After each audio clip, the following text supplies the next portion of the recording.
Hi, this is Pastor Jackson with the Empowerment Broadcast. Thank you for joining us on our broadcast tonight.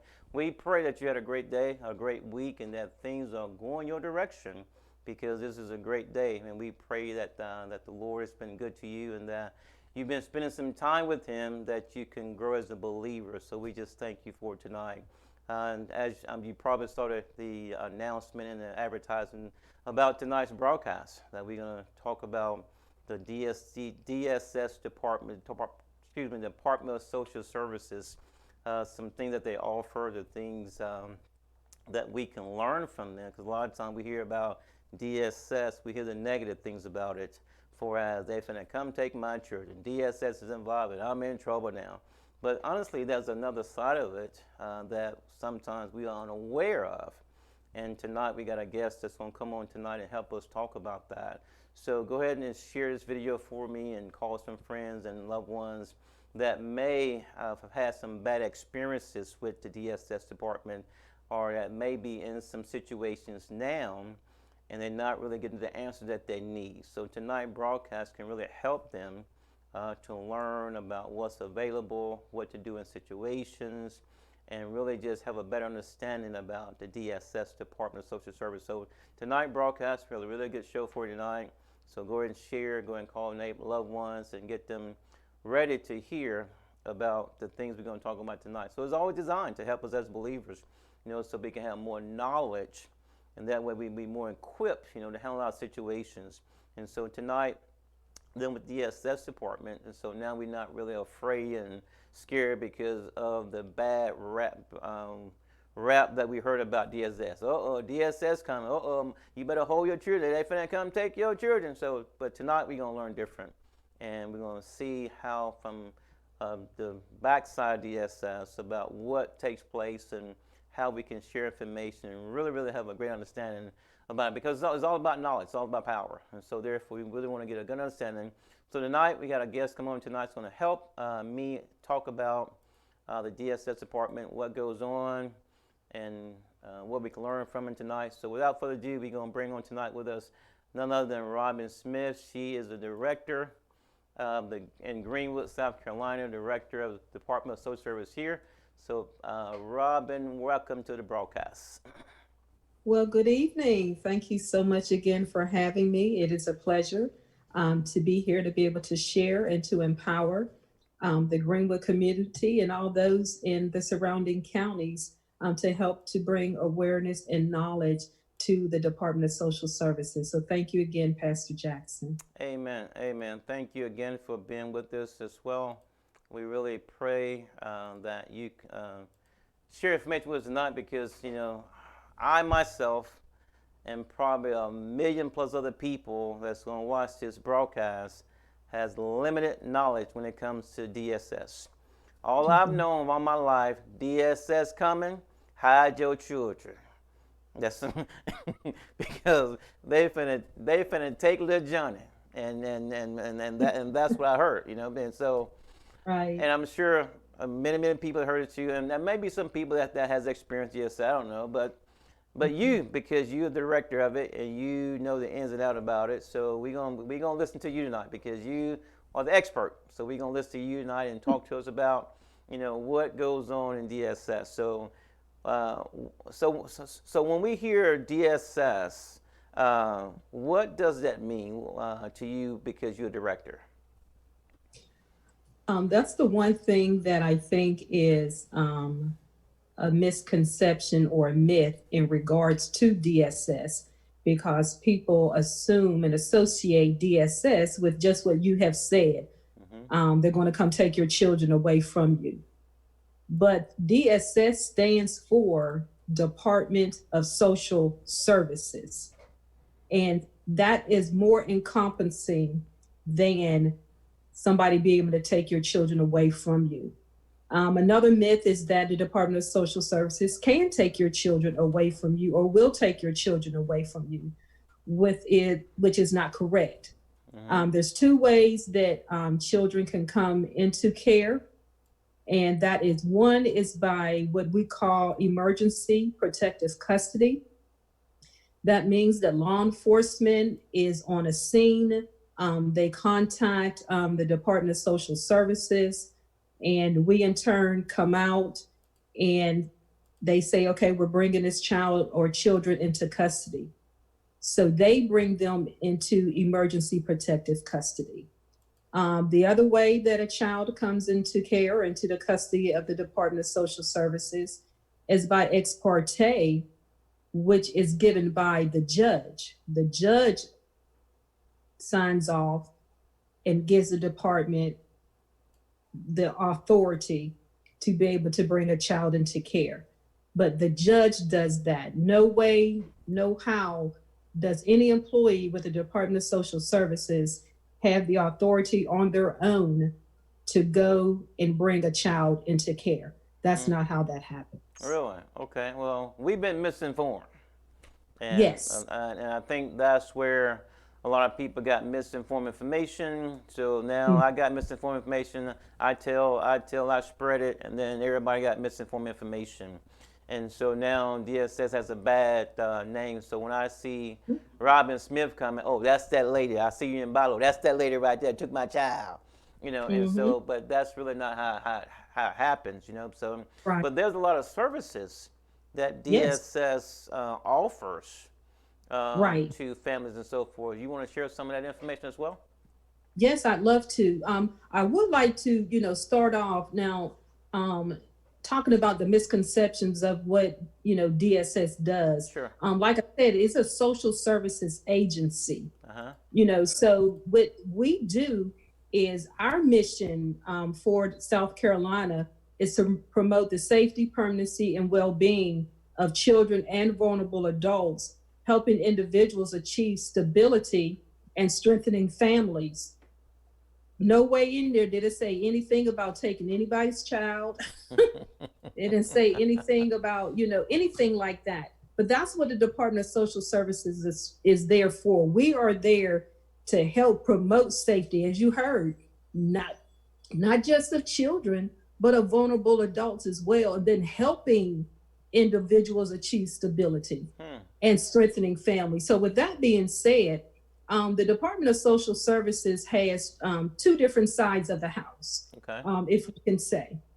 So we have the Human Services House, which deals with foster care investigations, family preservation, all of that side. But then we also have the other side, which is economic services, Okay. which deals with your SNAP benefits, or what people used to be called food stamps. Okay. Okay. Okay. Supplemental for families, which they get an EBT card if they qualify according to the guidelines that are laid out. We also have the TANF, which is temporary assistance for needy families, which is like what they would call the welfare check. Okay. Okay. Okay. So we have those two sides for economic services. One thing throughout this pandemic that the Department of Social Services has been able to do is that we have been able to allow those families who are receiving SNAP benefits to take them to the max of what their guideline is for the amount of people in their family and their income. Okay, so if they only qualified for a certain amount, there's a peak to where that you can go. And so everyone who has been receiving benefits has actually been taken to that cap, to that peak, as far as they could go. So maybe they were only approved, let's just say, for $75, but because of their household, maybe for that area, they're able to get, say, $375. Wow. So they have been able to get that cap this whole time during the pandemic, Really? which I think is amazing. That has taken place. Another thing that the Department of Social Services has been able to do as well is that all over the state of South Carolina, and it's just not in Greenwood, it's for the entire state of South Carolina, Okay. that families that had children in a Title I school in certain school districts and certain schools, they were actually able to get, whether they were on receiving benefits or not, Pastor Jackson, if they had a child that received free or reduced lunch, that family got $330 in benefits for each child that attended school, that in one of those schools. So if you had one child, you received $330. If you had two, $660. Okay. So this is something to help out, because we know the children were not in school. They were not able to get their breakfast, lunch, and dinner like they normally would be able to, because they were in school. Right. And so this is something else that the Department of Social Services, has done, but it's like people don't really hear about that, or they're not as, just seem like they're not as appreciative of that part. Nobody wants to tell, that part, or say thank you, for that. But that is another part of social services. Again, we're talking about strengthening families, helping them to achieve stability, so by providing those services, we're helping a family, be able to feed their children. Right. So it's important. So they got that $330 per child. Was that a one-time thing? Or just a one-time thing that happened? Yeah, okay. That was just a one-time thing. Yes. But that was in additional to what they was already getting. Yes, sir. Whew. Yes, sir. Wow. Yes, sir. That was in addition to what they were already getting, which was taking them to the max. If they weren't receiving the max, it's taking them to that max, in addition to however many children they had that were, and when people say, ain't that good news? That's good news. That's great news. That's children who are not going hungry. Right. Families that are not going hungry, if we are budgeting and doing what we need to do, with our EBT, when we receive it, so that's a blessing right there. So when they got that additional funding, that was a great move, man. And I guess a lot of people did not know about it. Well, the ones that wasn't on the DSS system, so to speak, didn't know about that. They just saw people in the store with more groceries. So they're like, okay, something going on, right? But no, that's not how that went. No, this is so good. That's the thing. A letter went out to the schools. The information came from the federal government. Okay, so they had to get the information from the school districts, from the children that were receiving free and reduced lunch. Okay. Like I said, it didn't matter whether you were associated with DSS receiving benefits or not. It didn't matter. So everybody received that same information. Wow. Yes, everybody received that same information. So it wasn't if you know this person, then you'll find out about it. But if you don't know this person, then you won't know. Yeah. But everybody was able to get that information. Letters were sent out. I mean, it was a great thing. I mean, it really was. So no, it wasn't that they saw everybody with all these groceries and wonder what was going on. So everybody was able that met the criteria, they were able to be a part as well. Okay. And so I guess because of the pandemic, that was just another service that was offered, and kids wasn't in school, they didn't want to go hungry. But that's a great thing, though. But like I say, Yes. that is that's great. But the people that still have that mindset about DSS, they don't, they're not worried about that. You still took my child from me. You still mad because of whatever reason why. Right. But so they have a lot of services. So DSS is really about strengthening the family. It's not about dividing. It's about bringing unity and bringing, helping the family stay together as much as possible. That is totally correct. Our number one goal, in as far as the human services side, the number one goal is, we want to keep families together. Even when we get a report that meets the legal criteria for the county office having to do an investigation, um, once we're doing our investigation, and if by chance it warrants that the child needs to, it may not mean that the child, the law enforcement needs to bring the child into custody. Mm-hmm. It just may mean that maybe, either parent maybe may need to leave the home, or, until the investigation is complete. Okay. It may be that the child may need to leave the home. And so, in times like that, we're looking for family, we're looking for relatives. And the thing about it is that you don't have to be blood related. You can be what we call fictive kin. Mm-hmm. Anybody that has a relationship to this child that would be able or want to step up and be a caregiver for this child, we welcome that. We look for that. We want someone, well, children do better when they're with people that they know. Right. Right. So that's one thing that we look at. Even if law enforcement decides that they want to, bring a child into care, we're still trying to find a relative or a neighbor or somebody.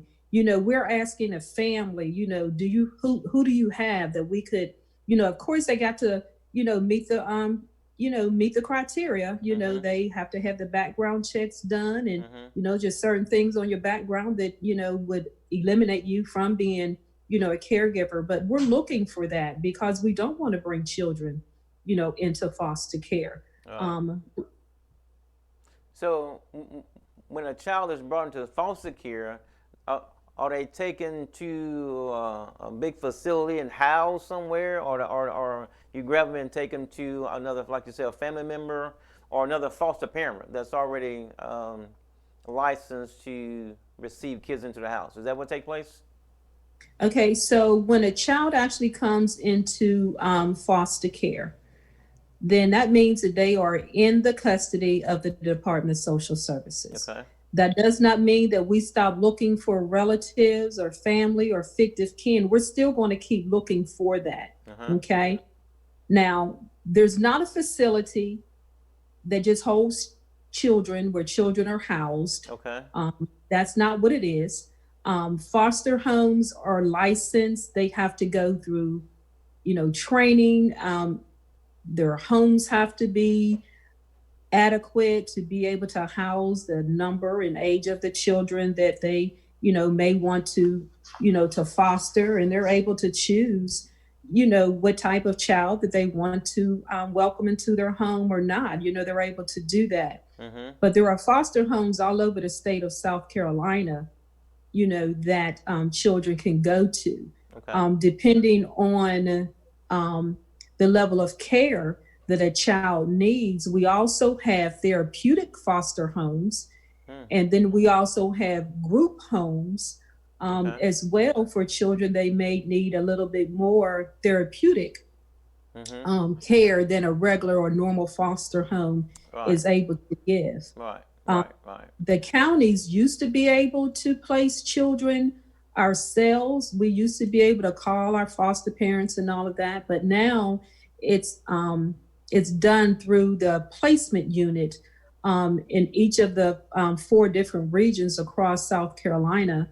And so we're a part of the upstate region. So our upstate placement unit, um, every child that comes into care, we have to complete what is called a UA, which is a universal application Okay. that gives demographics of the child, any special needs of the child, medications, school, all of that information we put on the universal application.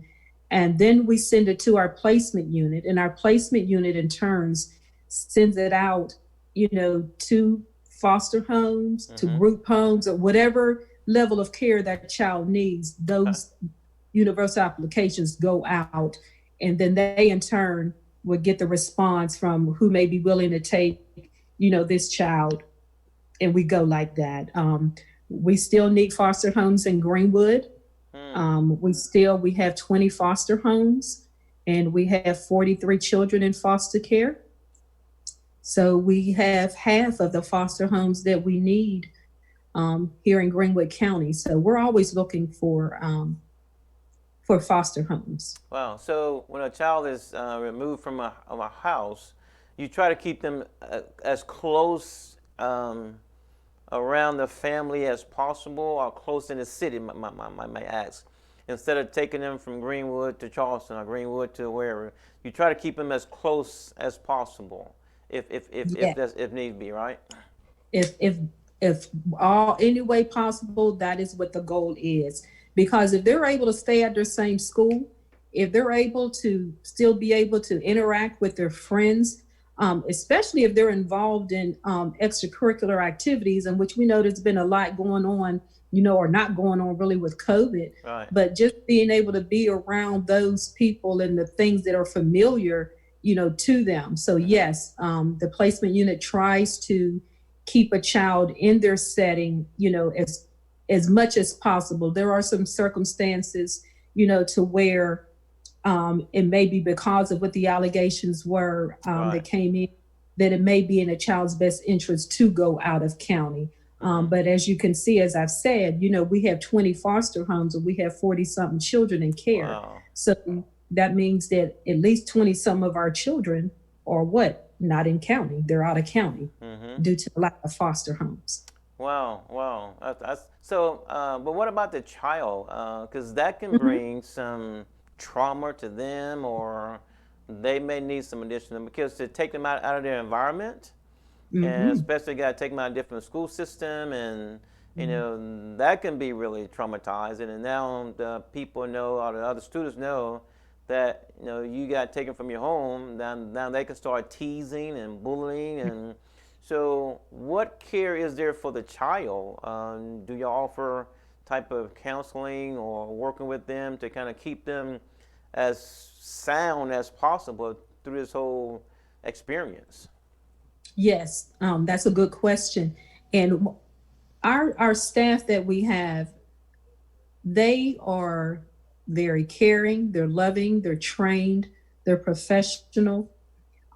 They don't mind getting down to the level of the child, Uh huh. to make the child feel, as comfortable as they can.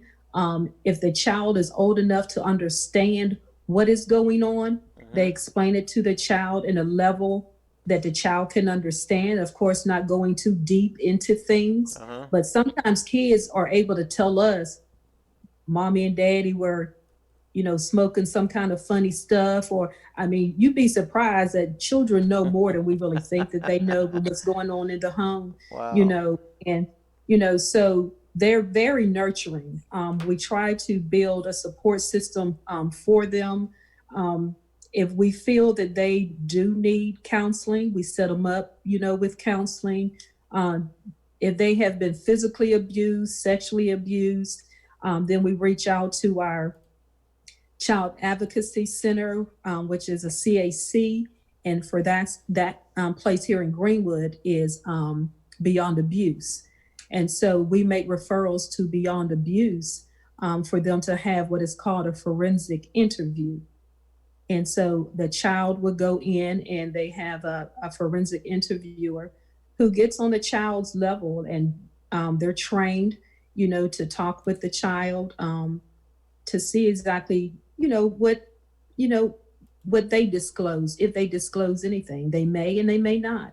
Mm. But that's a way in being able to have a voice for the child, is by allowing them to, to have that forensic interview if needed.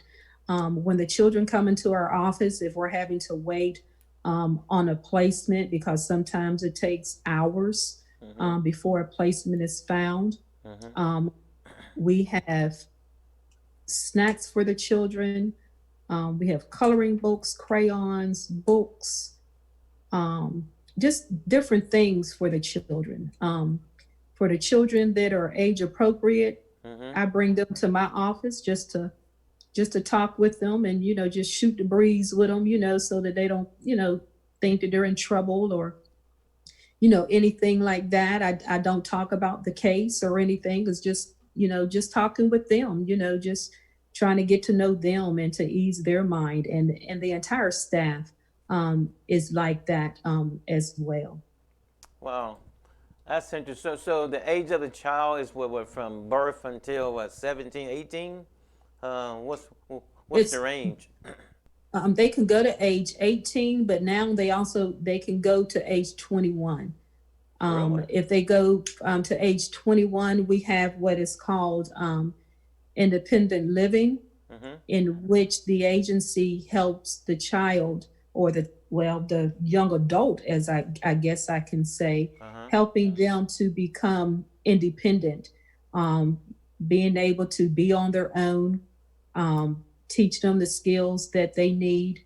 And so, but 21 is the age. Wow. Yeah. Excuse me. Cause I never thought it go beyond. I thought once you're 18, we done. You're on your That's own. it, See you right? later. Yeah. But They, that's not the yeah. case though. It's not. They changed that because we're 18-year old. What do an 18-year old know about being on her own? Right. Absolutely nothing. Right. You, so the department looked at, this is what is happening.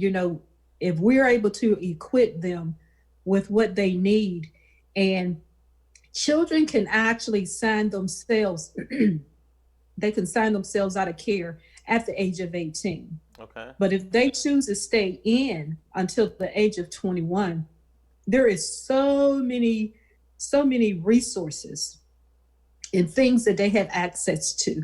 Really? The department helps with college. It helps with high school, your cap and gown, your ring, your pictures. Wow. It helps you, if you're going to college. It helps you with your tuition. It helps you get an apartment. It helps you with clothes for interviews. Help you get a computer, a laptop. I think every year, I can't say exactly how many years this has been going on, but every year, at least one child is able to be given a car.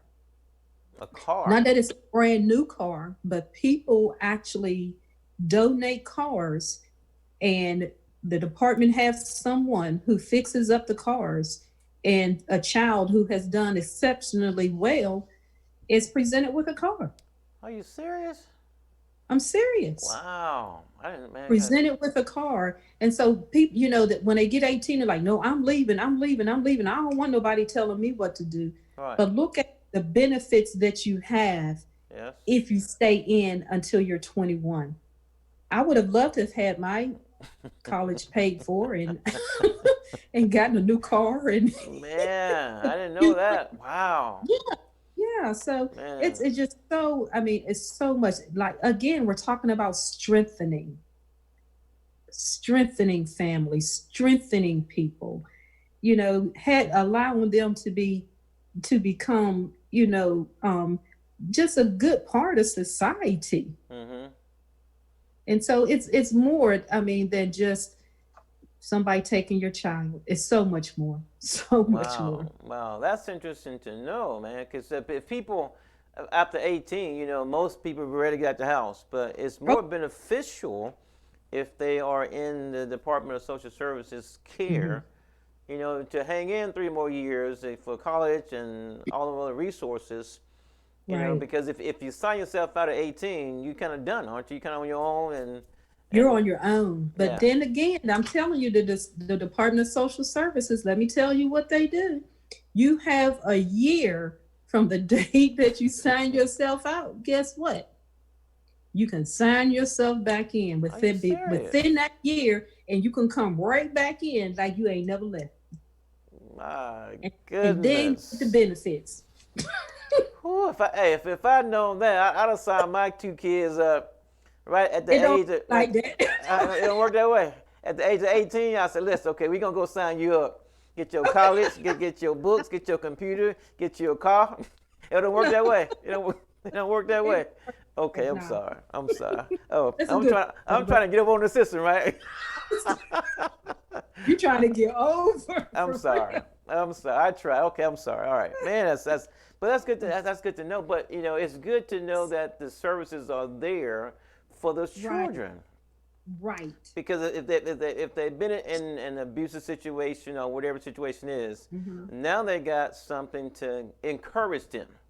That Mm-hmm. they don't have to stay in that environment forever, but Mm-hmm. they can leave and be from 18 to 21 and have great resources and Yes. move them forward and give them some hope.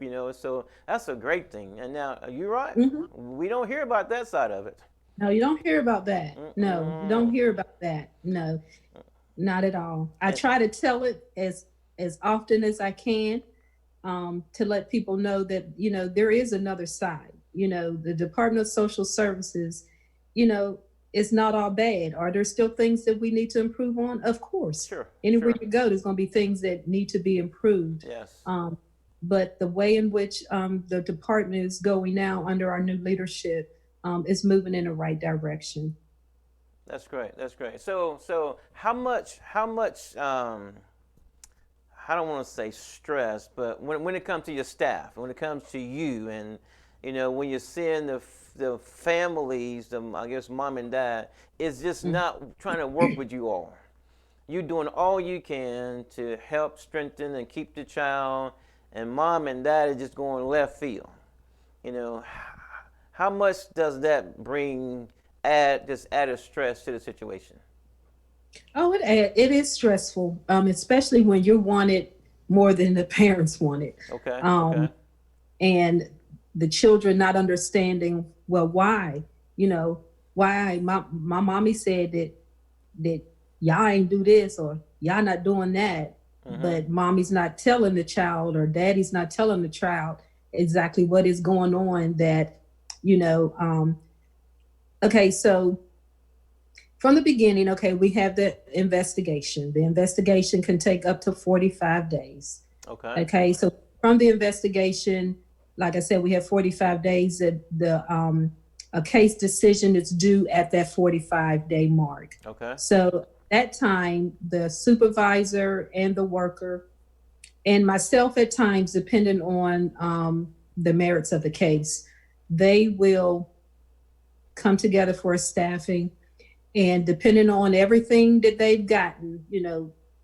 the people that they've talked to, the records that they've gathered, whether from law enforcement, from the doctor, from school, whatever it is, the information that was needed, they'll staff and make a decision as to whether or not, yes, the case will be founded, meaning that yes, abuse and neglect did happen, and so we're going to found this case, Okay. or it can be unfounded, where after everything that we received, we did not find evidence that this occurred. Okay. Okay. So if that's the case, it's just over and done with at that point. It's over and done with. It's really like it didn't happen. Mm-hmm. Okay. So for the founded case, it then will go to a family preservation worker. Okay. The family preservation worker is the one that does exactly what it says. It tries to preserve the family.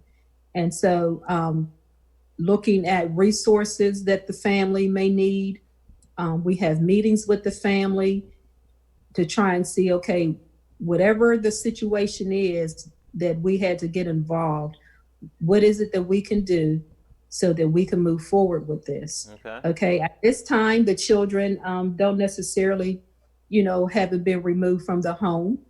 They may still be, in the home, with the parents. It just depends on, and every case is different. I mean, Okay. so, Okay. when people call me and they say, well, my friend, they got a case just like mine, and not everybody's case is different. It may Right. have some of the same, situation, but believe me, every case is different. Gotcha. And oh, like I said, that the child, they may still be in a home with their parents. Mm-hmm. So we do what we call a permanency plan with the family and see what resources are needed. Okay, so we try to work with the family, um, We set them up with the resources, we make the referrals, we do all of that. And we ask the family, to attend. If they're attending like they're supposed to, then we'll get, certificates, of completion. Mm-hmm. Maybe they've completed, they've done everything that they're supposed to do. If that's the case, then they've completed their services. We close the case, we're out of their lives, we're done. Okay, so say you have a family that, we've been working with them for about 3 months now, and they're still not engaging in services. And so we get to the 6 month mark and they're still not engaging in services. And so at that time, we're looking at, okay, it's time to take them to court. So what we do is that we meet with our legal team. We do a legal staffing. We present what has been done and what has not been done, what we have asked the family to do, and the paperwork that we've received stating that they have not engaged in services. So we submit the court paperwork to our attorney. She in turn sends it to the judge, and of course we go to court. Well, so when we go to court, now they're court ordered to do the permanency plan that we were trying to get them to do without court involvement. Okay. So now they're mandated by the court that this must be done, and the judge will give them however long period of time, and so after that period of time, and if they're still not doing anything, then we go back to court again, and we let the judge know that they still haven't done anything. And so at that point, the children, if they were with relatives, sometimes we'll just ask the relatives if they're willing to keep the children, have custody of the children. And more than not, they say yes, they'll have custody of the children, and we're able to still, let them stay with the family member or whoever.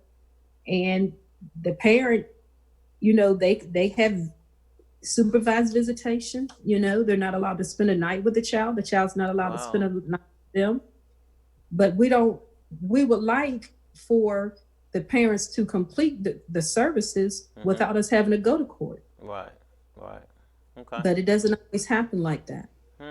So I guess that just sometimes can be add just a lot of stress to what you all go through. The family's not trying to work with you all, and you want it more than they do, and the person that's suffering is the child. Is it? Definitely. Definitely. And so now, your heart goes out to the child, and you want the parents to do better, but they're not doing better. And so it's people that just need help, Yes. And so, but the child is just the one that you're trying to really, really bring that family together, to keep that family together, because the child needs to be around mom and dad. When mom and dad is healthy.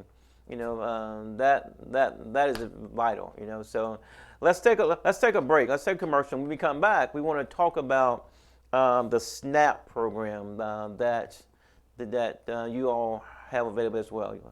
We'll talk about that when we come back. Okay. All right. Let's take a quick break, and we'll be right back. Tonight's sponsor, the listening ear. Do you need guidance on how to gain a promotion on the job? Do you need an updated resume? Need training tools?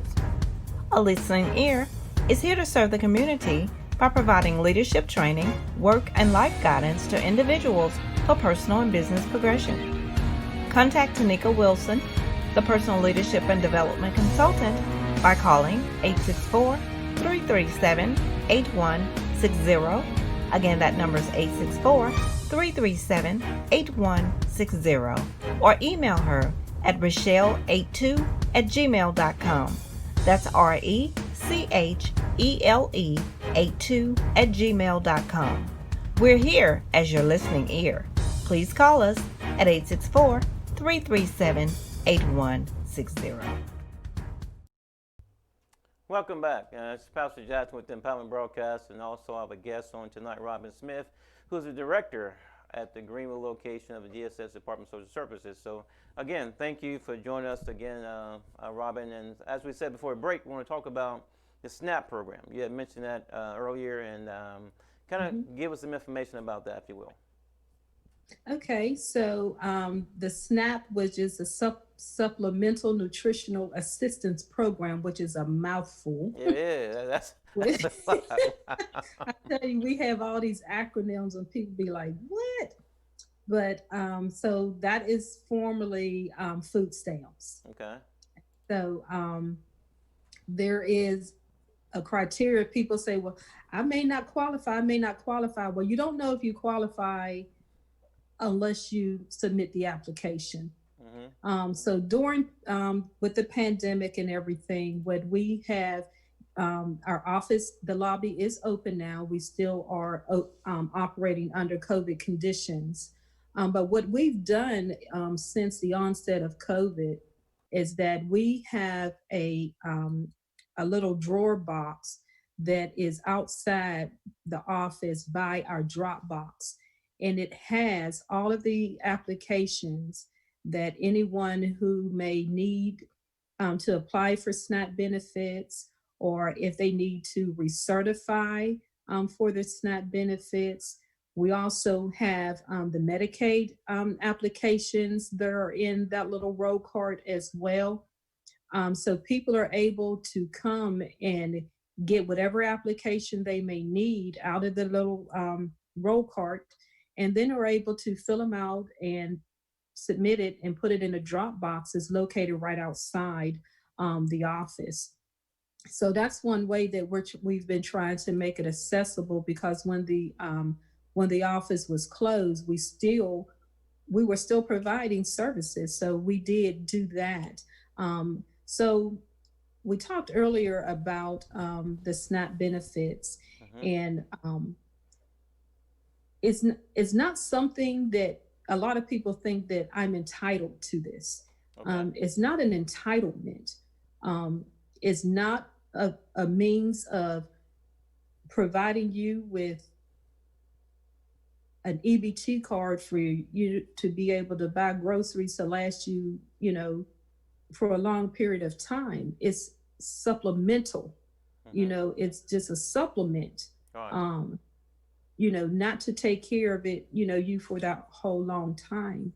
And that's one thing I wish, that people would really understand, is that we have to go by the guidelines that are given to us from the state and also from the federal government, because it's a federal government program. They provide the funding Mhm. for this.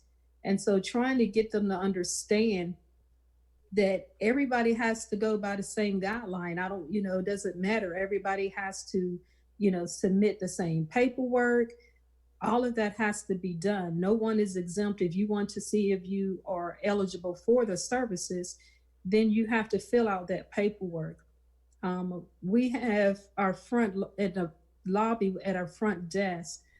We have ladies that are there to assist clients who come into the office, Mhm. and sometimes they are treated very unfairly, Wow. because of how people, when they come in, because they feel that they have that right, or that this person here is the one that's actually doing the paperwork and all of that, which is not true. Mhm. The ladies that work at the front desk, they are just there to receive the paperwork, to put the information in.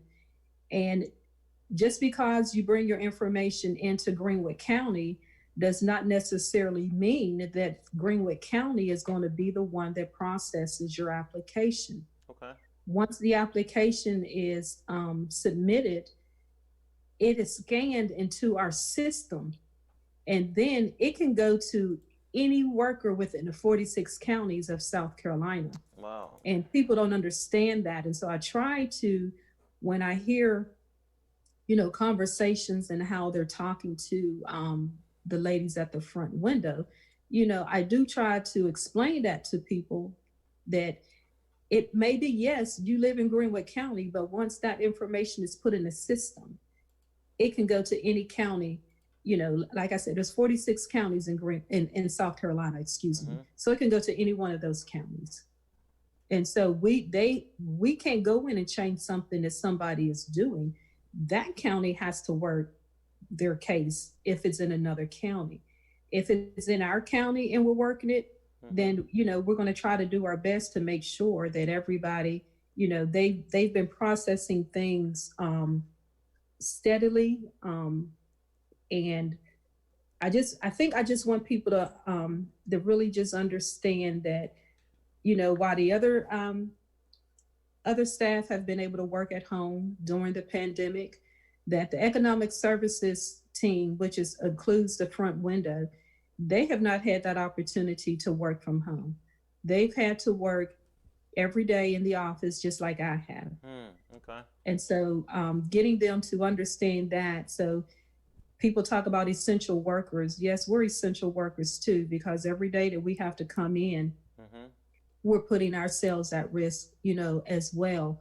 But this is what we do because we are social services. So we're having to provide, this service to the community. And so I think that's really what I wanted to bring out as far as that is concerned, because we did go, into detail a lot about the SNAP program and the temporary assistance for needy families. One thing I do want to say about the temporary assistance for needy families, which we, talked about as being the sort of like welfare check type thing, is that if a mother wants to become a part of the TANF, the Temporary Assistance for Needy Families program, then they have to put the dad up for child support. Uh-oh. And when you ask them about putting a daddy up for child support, the majority of them don't want to do it. Are you serious? Yes. The majority of them, when you say you have to put the father up for child support, they don't want to do it. Is it because they don't know the father, or the father is married, or whatever the situation is, or they just, but the majority just don't want to do that? Now that's hard to believe, though. Yeah, that surprises me, a lot too, when we say that you have to, name the father and you have to put him up for child support. Oh, but I don't want to do that. And then sometimes the dad is providing for the child, so they don't want to stop getting what they're getting, but then they want to get some more as well. Yeah. So the actual reason I can't say, I don't know. I've never really went into detail with anyone about, why they don't, but this is the criteria. This is what you have to do. So choose not to do it, then, I don't press any further. Yeah. So if mom comes down there with 3-4 kids, and now she needs help and so forth, and you guys gonna do all you can to help her out. Well, is it the same thing applies if dad comes down there for help? Yes. Is it? Yes. Okay. Because a lot of times it's always like it's geared to the mom and the 3 kids, and dad got to go out there and rake leaves to get his money. But it seems if dad comes down there with the same scenario, he got 3 kids, mom has walked away, and so he can put mom up for child support and get the funds and everything just like the mother can? Yes. Okay. Yeah. That's good. Yes. That's good to hear. And I tell you what, within the last few years since I've been in Greenwood, you would be surprised at the number of fathers who have stepped up. Really? And actually have been granted custody of their children when the mom wasn't doing what she was supposed to. Wow. When the dad, ladies, they say that I don't know who the daddy is. He ain't in the child's life. Every child got one thing. They got a mama and they have a daddy. Whether you like daddy or whether daddy like you, that child got a mama and a daddy. Right. So we're looking at paternal as well as maternal.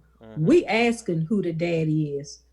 We want to find out. Mama may not want, I don't want him being a part of this. That's that child's father. If that child knows who their father is, then we bring and notify that father because he has a right to know. Yes. And so he's able, to, like I said, I mean, I've been so proud, I really have, as the number of fathers that have been, stepping up, especially Black fathers. I mean, if I could just say that, they have been stepping up and taking care of their children. And I truly applaud them. We used to have, it's called the Fatherhood Coalition, and they do very well with helping the fathers to gain custody of their children, being in their children's lives. And so, yes, it doesn't matter if you qualify, then yes, you can get the same services.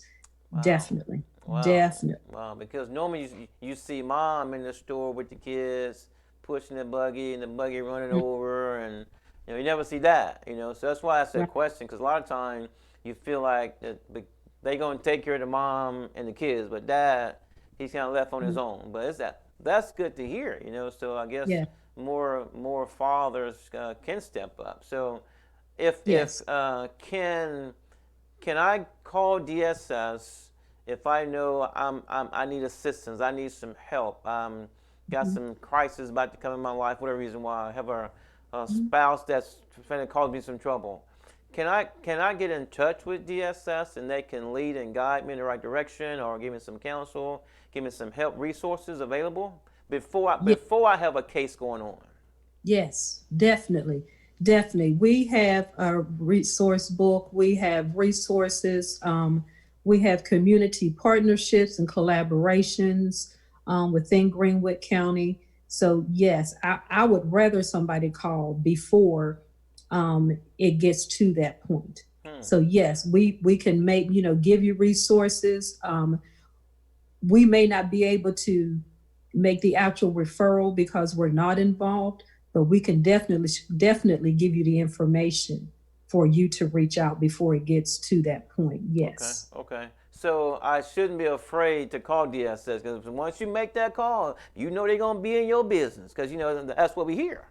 So so people shouldn't be afraid, to call the Department of Social Services, knowing I got a situation about to come on the horizon, or whatever situation is, then I shouldn't be fearful in calling DSS for some assistance, or just to talk before I get a situation going on. So the fear shouldn't be there, you're saying? No, it should not be. It should not be. And that's what I tell people. Quit listening to people who are out in the community, or your family and all of that. They don't work at DSS. Yeah.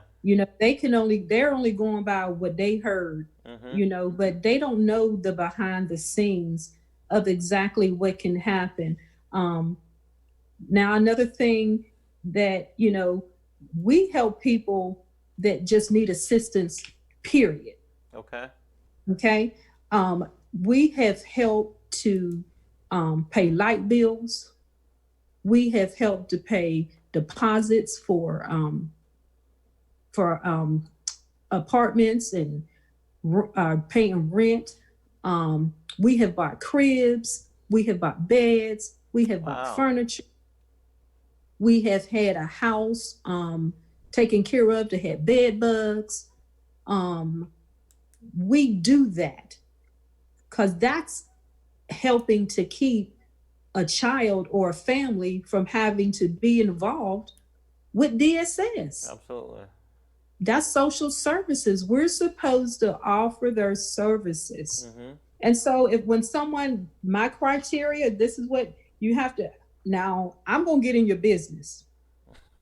If I'm getting ready to approve and, write a check to help you pay this, then, okay, I need to know why you're behind. Okay. How are you going to take care of it next month? Okay. What are you doing? Are you working with, what I'm asking those questions? Who's living with you? Okay. Who is it just you by yourself, or is it you and somebody else? Okay.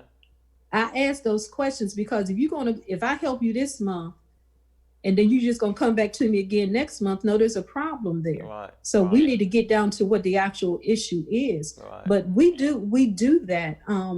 We do it all the time we don't get a whole lot of funding, in which we're able to, just keep putting money out there. But, we try to help as many as we can with the funds that we have. Gotcha. And we have done very well. I mean, even like for Christmas, we've been able to help our adult population, our children who were in foster care, and also our family preservation children, and the caregivers who are taking care, of them. So people don't know about, just different things that they don't know about. But we are an agency that wants to help. We want to be proactive, not reactive. I gotcha. So That's we good to can do hear. something on the front end, because I'm looking like, okay, well, if I pay this person's, light bill, maybe they lost their job because of COVID and all of that. If I'm able to pay their light bill, for this month and next month, then okay, it's gonna be cheaper than having to bring 4 or 5 kids in a care. You see what I'm saying? Right, right, You right. know, so if it's things like that, yeah, I'm all into it. I'll do it. I just need the information, whatever information I ask you for.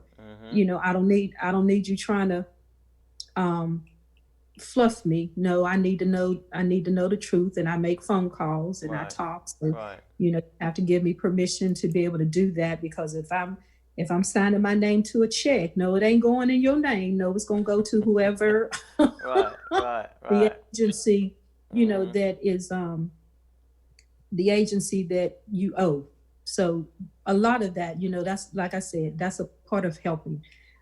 We're a helping agency. We're strengthening, Mm. families, wanting these families to be stable, in what they do. And so yeah, we you don't have to be scared Okay. to call. You don't have to be scared. I'd rather you call and ask questions before it gets, Mm. any worse, you know. Okay, And you great. can be anonymous if you call me if you want to, if you give me something generic, but just know I'm gonna give you a generic answer, because I'm not gonna have, you're not going to, if you're not giving me everything, then I can Right. only give you a generic answer. I can't give you something specific to your case Yes. if you're not giving me everything. Okay, okay, okay. Last question, because our time's about up. I want to talk about quickly. When Yeah. if I'm out in the marketplace and I see the mom and child in Bilo, and mom is bam, I mean she's knocking the kid around on the head and almost got the bread hitting the big kid side the head. At what point do I need to step in and say, hey mom, I'm gonna call DSS on you, or you know, at what point when you're seeing a child being abused do you step in as a bystander, or do you just kind of get your telephone out and record and then send that to DSS?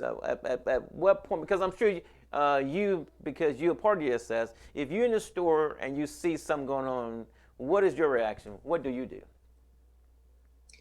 Well, sometimes I have intervened. I've never seen anybody actually wailing in on a child.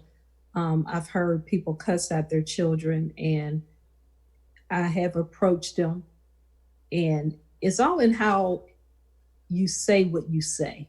Okay. I don't go saying, "Hey, I'm with the Department of Social Services. You might not want to do that," but I just talk to them, and say, "Is everything okay?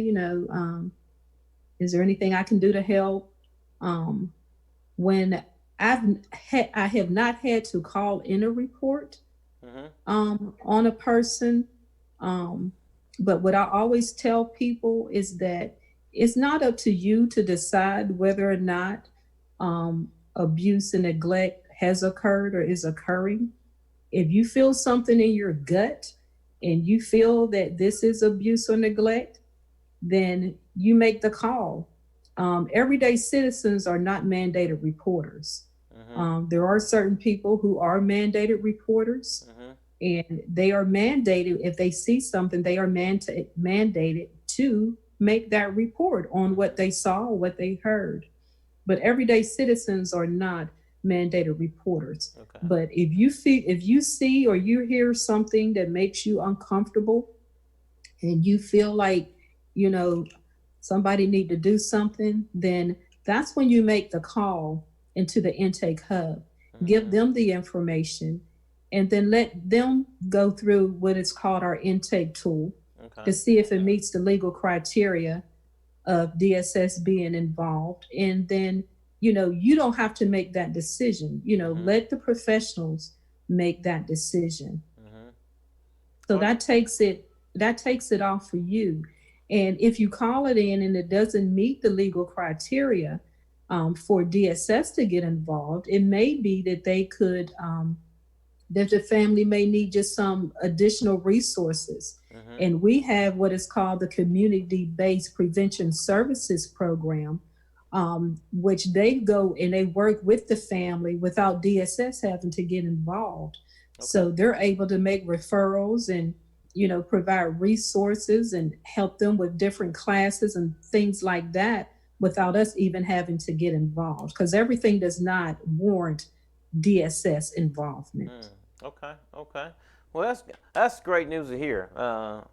I really appreciate you coming on tonight and talking to us and give us an insight about the behind the scenes and what kind of goes on at the Department of Social Service, because the average person has no idea, and I'm sure just been enlightened about the information tonight. So really appreciate you coming on and really helping us understand that stuff, so we can know. But I know if I had some kids now, by he's 17, I'm going to 18, I'm going to sign him up for DSS. He need college fund, 2 cars, iPad.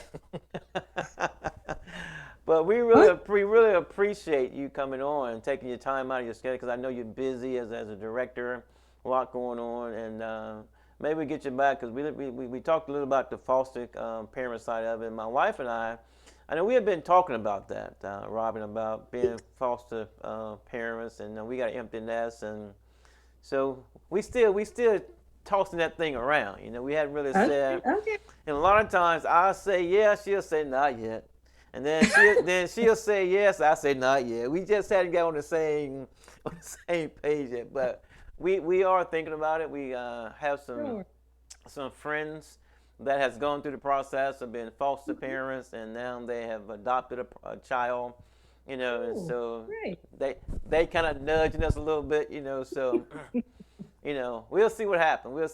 Probably maybe by the next time we get you back, I can at least say I do have the application. I ain't filled it out yet, but we'll see what happens. All right, we'll see what happens. I wish you all are the best. I thank you so much, Pastor Jackson, for allowing me to come and share about the Department of Social Services. Again, it's all, like you said, is to empower, to bring knowledge to people so that they have an understanding. Knowledge is power, and what is able to help you and to move you forward. So again, thank you so much for having me again, and I hope you all have a happy holiday. Right. I greatly appreciate it. I thank you so much. Sure, thank you as well. And as always, Pastor Jackson and my guest Robin Smith going to gave information about DSS. So thank you for joining us. There again, share this so that your friends and loved ones can watch it to learn some things about the Department of Social Service. So until next time, this is Pastor Jackson from South Carolina. You be blessed. Take care. Bye-bye.